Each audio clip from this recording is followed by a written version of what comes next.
Tim Nasional Indonesia atau Timnas Indonesia akan melakoni matchday 7 grup C ronde 3 kualifikasi Piala Dunia 2026 zona Asia melawan Australia. Laga ini menjadi penting karena skuad Garuda membutuhkan hasil positif guna menjaga asa untuk tampil di panggung Piala Dunia.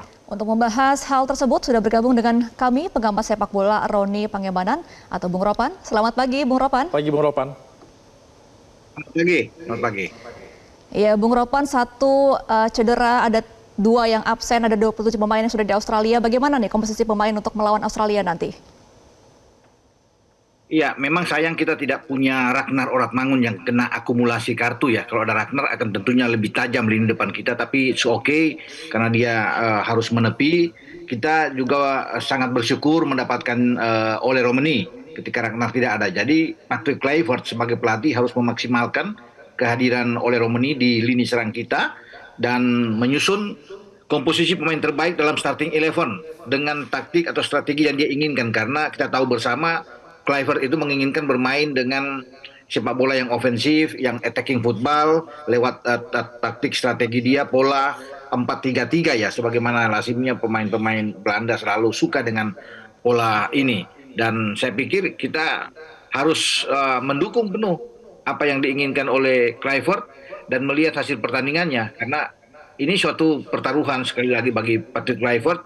Dia baru bertemu dengan semua pemain di Sydney dan waktunya itu hanya 2 hari kemarin setelah uji coba lapangan. Tetapi kita tetap harus optimis melihat bagaimana profesionalisme dari semua pemain, tekad mereka ya, dalam latihan juga sangat enjoy, mereka ceria sekali, tidak ada beban untuk mereka dan ini bagus tentunya. Modal bagus bagi kita untuk menghadapi The Socceroos ya, julukan bagi Australia pada hari ini. Begitu, Mbak. Kalau menurut Bung Ropan ini modal yang bagus, tapi menurut Bung Ropan apa nih yang menjadi kunci bagi Timnas Indonesia untuk bisa meraih hasil yang positif melawan Australia di laga ini nanti? Pertama kita lihat ada respon dari Patrick Kluivert ya, memainkan starting 11 itu seperti apa. Kemudian di belakangnya itu harus memang orang-orang yang tepat. Tapi kalau sudah bisa dilihat bahwa Martin Pas akan menjadi penjaga gawang, Jai Ises di belakang, tentunya berpasangan dengan Mesilgas, ada Kevin Dix dan Verdong. Ini kan paling penting, karena pasti tuan rumah akan bermain dengan ofensif. Australia ingin menang, karena ini kesempatan buat mereka untuk bisa meraih 3 poin sebelum mereka ke Cina. 2 pertandingan terakhir agak terasa berat bagi tim asuhan Tony Popovic. Jadi Kluivert harus memainkan pemain-pemain yang tepat pada posisinya. Di gelandang juga, yang ini kan penting, lini paling krusial. Dia harus bisa tampilkan Joy Pelupesi untuk memulai debut dia, yang didampingi oleh Ivar Jenner dan Tom Haye. Di depan debut juga harus diberikan kepada Ole Romeni, dan saya yakin Ole akan main pertama. Tinggal siapa yang akan mendampingi Ole Romeni ini, apakah Marcelino dimainkan lebih awal atau Eliano Reinders. Sementara di sisi kiri apakah Rafael Struijk yang lebih dulu dimainkan di starting 11 atau Dean James, pemain notabene sebagai fullback yang didorong lebih ke depan. Nah itu makanya saya bilang kita lihat komposisinya seperti apa yang akan dia tampilkan. Namun apa yang saya katakan saat ini itu mungkin 90% bisa dimainkan oleh Patrick Kluivert untuk menghadapi Australia. Iya, Bung Ropan, ini kan waktu latihan sangat singkat ya, cuma 2 hari, apalagi ada pemain baru yang baru ketemu sama pemain lama di hari Senin kemarin. Nah, bagaimana chemistry yang sudah dibangun? Sudah bisa belum? Saya pikir memang itu salah satu poin penting ya. Namun karena mereka profesional, ini juga kan dialami oleh Jai Ises ketika baru pertama bergabung, tapi langsung menyatu. Calvin Verdong juga, Mesilgas ketika diambil sumpah langsung ke Bahrain waktu itu, ya bersama dengan Eliano dan bermain dengan sangat bagus, hampir menang melawan Bahrain. Ya kemudian Martin Pas juga ketika pertama kali datang dengan Arab sudah menyatu. Jadi saya pikir, saya yakin ya, karena mereka sangat profesional dan tinggal bagaimana mereka ini merespon apa yang dikatakan, apa yang diinginkan oleh Patrick Kluivert dengan 4-3-3 yang saya bilang tadi.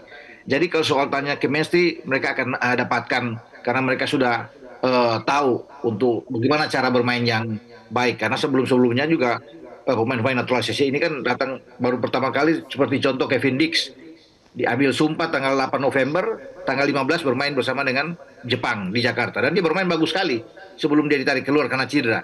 Jadi nggak ada masalah saya pikir kalau melihat tentang waktu saat itu hanya mepet nggak sampai seminggu. Sama juga yang akan dialami oleh Joy Pelupesi, Dean James, saya pikir oleh Romeni yang tampil pertama kali, termasuk dengan Emil kalau diberikan kesempatan mengawal gawang kita.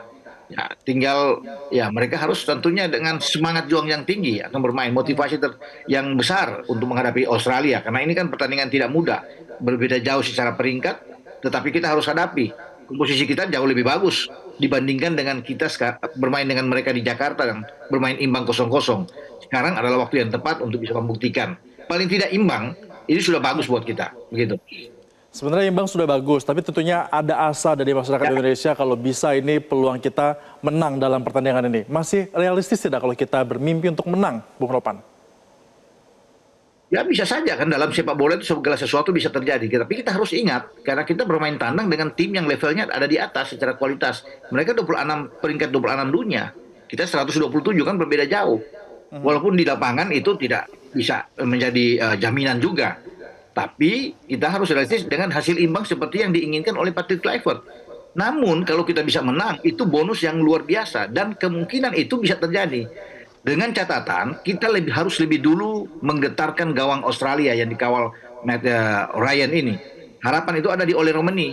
Jadi kalau kita lebih dulu bisa mencetak gol ini kan lebih bagus buat kita. Dibanding kalau Australia mencetak gol ke gawang kita, ini agak berat memang buat kita karena Australia pasti akan pressing tinggi. Mereka akan bermain sama dengan 4-3-3 dan mereka butuh gol, butuh menang melawan Indonesia. Kalau imbang bagi mereka itu kalah, sama dengan kalah karena perjuangan berikut akan berat. Mereka ke Cina, kemudian mereka akan ke Arab dan terakhir lawan Jepang. Makanya di sini mereka akan habis-habisan. Itulah saya bilang kita bikin gol ke gawang mereka itu sudah top buat kita untuk menggoyahkan mental konsentrasi mereka dalam pertandingan. Karena dengan gol pertama itu bagi kita akan membuat Australia bermain lebih terbuka. Ini kesempatan kalau kita lebih sabar menunggu serangan counter attack, ini akan bagus, bisa mendapatkan hasil positif. Jadi itu mungkin yang satu-satunya cara yang bisa memenangkan pertandingan, kita harus bikin gol lebih awal. Begitu, Mas. Nah, Bung Ropan yang perlu diperhatikan dari taktik di Australia ini apa, Bung Ropan?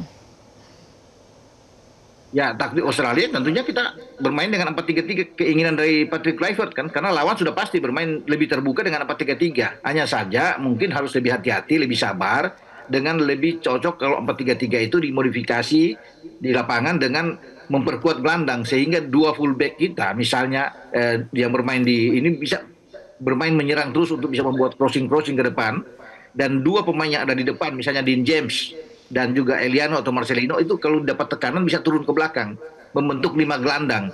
Ini yang bagus buat kita untuk menahan laju pergerakan pemain-pemain tengah Australia karena Australia kuat di tengah mereka ada Jack Irvine ya, ada Anthony Caceres, ada Hayden O'Neill. Ini 3 pemain berbahaya, harus dikunci mereka, dipersempit ruang mereka untuk tidak banyak memasuk bola ke depan, memberikan umpan-umpan ke Kusengiyengi di depan, Greg Godwin, Martin Boyle, itu kan pemain-pemain yang ada di depan yang juga punya naluri mencetak gol yang tinggi. Tapi kalau ditutup pergerakan mereka dari tengah, itu yang menarik buat kita dan kita akan tunggu. Ya, siapa orang-orang ini? Namun saya berpikir, ya menurut saya, Ivar Jenner dan Tom Hay akan dimainkan bersama Joe Pelupesi. Karena mereka lah orang-orang yang tepat yang bisa meredam kekuatan dan kelebihan Australia yang kita lihat di Jakarta begitu mendominasi. Walaupun kita bermain 0-0, tapi mereka mendikte kita, ya menghabisi kita dengan 19 tembakan, ada 5 on target di sana, penguasaan bola sampai 66%, jadi tinggi mereka. Nah ini tidak boleh terjadi kalau kita ingin menang melawan mereka. Kita tutup lini tengah mereka, terutama Jack Irvine, pemain mereka yang paling berpengalaman, dialah yang mengatur ritme permainan Australia. Kalau dia ditutup oleh Joe Pelupesi atau Ivar, ini yang bagus buat kita. Daya serang Australia akan sedikit berkurang, mungkin 20%, 30% berkurang jika Jack Irvine kita matikan gitu. Baik, kita tentunya berharap ya ini bisa membawakan hasil yang positif, bukan hanya imbang harapan kita tapi juga bisa menang ya Bung Ropan. Terima kasih sudah bergabung bersama kami pengamat sepak bola Bung Roni Pangamenan sudah bergabung di Metro Pagi Prime Time. Jelajahi cara baru mendapatkan informasi. Download Metro TV Extend sekarang.